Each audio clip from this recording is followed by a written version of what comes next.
Now that you've completed your project, it's time to clean up. I've got all my supplies around me. I've got the gun I want to clean, I've got my cleaning kit, I've got a wrench, some rags, and a bucket of water because I'm cleaning out water-based paint from the spray gun. But the first thing you gotta do is take the gun apart. So I take the cup off first, set it aside because it's gonna be the messiest part. I'm gonna save that for last.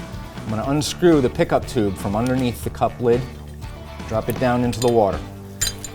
Air cap comes off here, drop it right down into the water.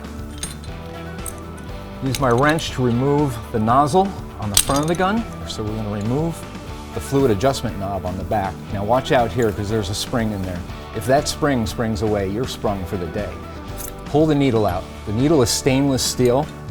The gun now can get set right down into the water like this. I don't need to submerge the whole thing, but the parts that have the paint on it go right down into the water. I'm gonna set that aside. Now the needle's the easiest thing to clean. I'm just gonna rinse it off here a little bit. We're gonna use a rag to wipe it off. Next part we wanna do, the air cap ring. Shouldn't have too much paint on it unless you got some on there by mistake. Now I'm gonna go around that air cap. I'm gonna wipe off the majority of the paint that I can, but there's a particular brush here that fits perfectly in the air cap. Goes right through that little hole in the back. There's a couple little holes there, and there are 4 holes in the front that you gotta make sure are clean. You can poke right into each one of those holes to make sure there's nothing left in there. Dry it, set it aside. Pickup tube. The end of the pickup tube, we've got a basket filter. You can pull that basket filter off, rinse that in the water, shake it out, set it aside to dry. There's your pickup tube. This was full of paint through the entire process of spraying. So I'm just gonna rinse that out there, shake it around a little bit, and I've got a brush here that should work perfectly for this. This is called a screw brush. You actually push that in and you can screw it in then. It goes right through. You can see it pulling paint out at the end. Now at this point, there's a fluid passage in the gun. It goes back about 3/4 of an inch here and then it goes down. You need to make sure the bottom of the cap is clean. So I use my toothbrush for this. Now, there's another brush here that works great for the front. This is the Christmas tree shaped brush. Pokes right inside there.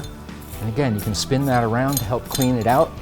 Now you might have noticed I've saved the worst part for last. The most paint is in here. So I'm gonna put this down in my water now. Use a lot of water for this. You can't hurt the gun with water. So now what we're gonna do, we're gonna reassemble that gun. We're gonna get our tub of grease. This is mineral-based grease, so mineral oil, baby oil, Vaseline, all works. But we give you this in a kit. This is probably a 15-year supply. You'll lose it before you use it.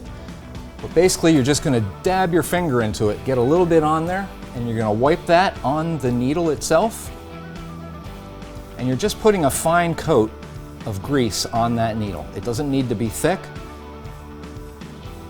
The reason you're doing that is that there are gland seals right here inside the gun. When you push the needle into the gun, the oil comes off the needle and onto the gland seals and keeps them moist and pliable for years.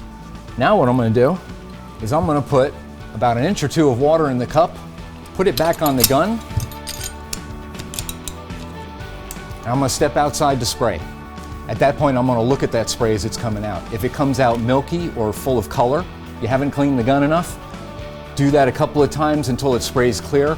Empty the water out at that point, take the cup off the gun, set it aside to dry overnight. The gun will last you for years. If you need more information, make sure you check your owner's manual or live chat us at Earlex.com. Thanks for watching.